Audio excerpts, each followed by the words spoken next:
Hi everyone, welcome back to CodeMed Mastery. In today's video, let us solve some CPT Integumentary System practice questions. Let's start. Before that, don't forget to hit the like button, share this video and subscribe to my channel. This is the first question.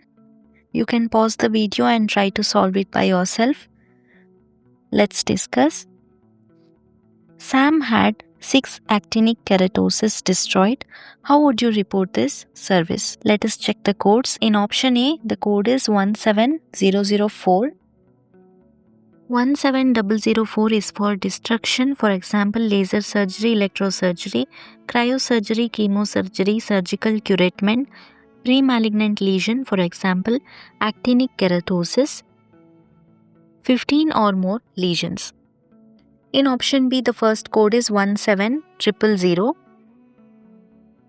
17000 is for destruction, for example, actinic keratosis, pre-malignant lesions, first lesion. In option B, the second code is 17003, which is an add-on code for second through 14 lesions each. In option C, the code is again 17000 and 17003 they have multiplied 5 times. In option D, the first code is 17110. 17110 is for destruction, laser surgery, electrosurgery, cryosurgery, chemosurgery, surgical curatement of benign lesions other than skin tags or cutaneous vascular proliferative lesions up to 14 lesions. And they have given 17111, which is for 15 or more lesions. So which option is correct? The right answer is option C. Why? Because in the question they have given Sam had 6 actinic keratosis. So for the first actinic keratosis, that is first lesion, we'll use 17000. And for the remaining 5, we will use 17003 multiplied 5 times. Remember that the code 17003 should be multiplied for each lesion. Therefore, for 6 lesions, we are using 17000 once and 17003 5 times. Total it will be 6 lesions. The correct answer is option C. Option A is wrong because 17004 is for 15 or more lesions. That is wrong, and in option B they have not multiplied 17003. That is also wrong, and option D 17110 is not for actinic keratosis. Therefore, option C is correct. Next question.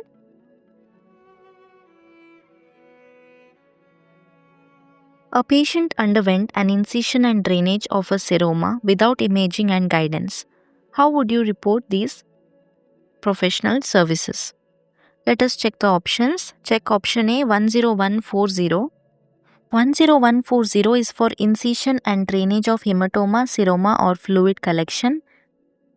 In option A, they have given another code 76942. 76942 is for ultrasonic guidance for needle placement. For example, biopsy, aspiration, injection, localization device, imaging, supervision and interpretation. But in the question they have given without imaging and guidance. Therefore, we cannot use the code 76942. We'll eliminate option A. We can also directly eliminate option D because 76942 is also present in option D. If one code is wrong, the entire option will be wrong. We'll eliminate option A and option D. Now we are left with option B and option C.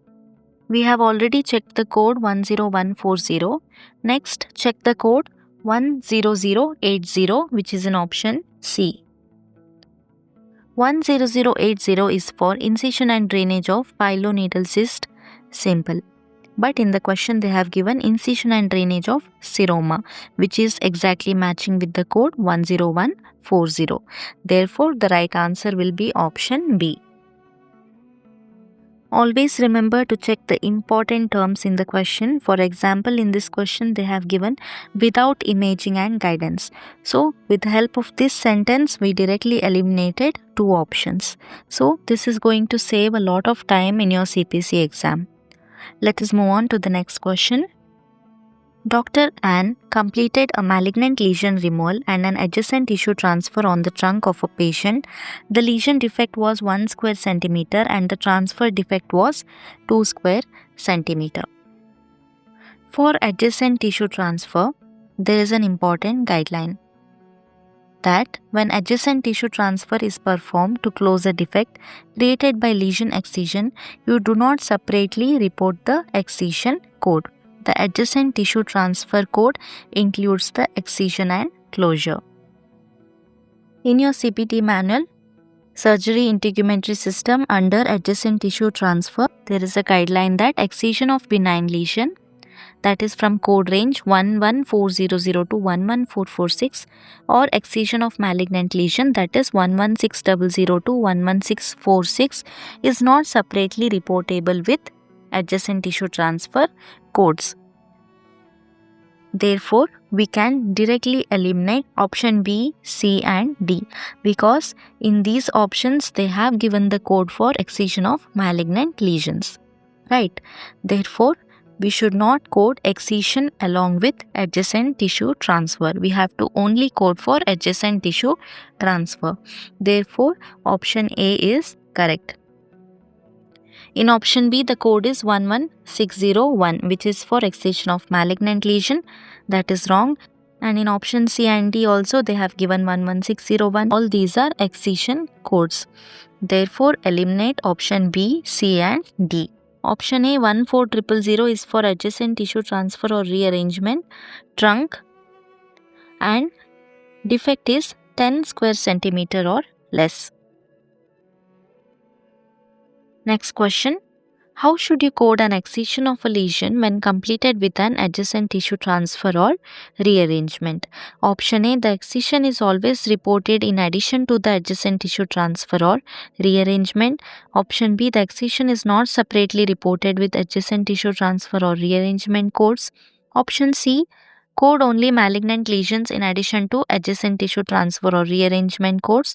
Option D, code the lesion with modifier 51 and code in addition to the adjacent tissue transfer or rearrangement codes.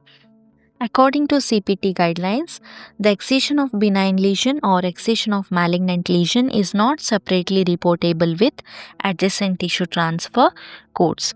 Therefore, the right answer is option B. This guideline is present in your CPT manual, Surgery Integumentary System under adjacent tissue transfer. Please highlight this. This is a very important guideline. That's it for today. Thanks for watching. The best way to get better is to practice as many questions as you can. The more you practice, the more confident you'll feel.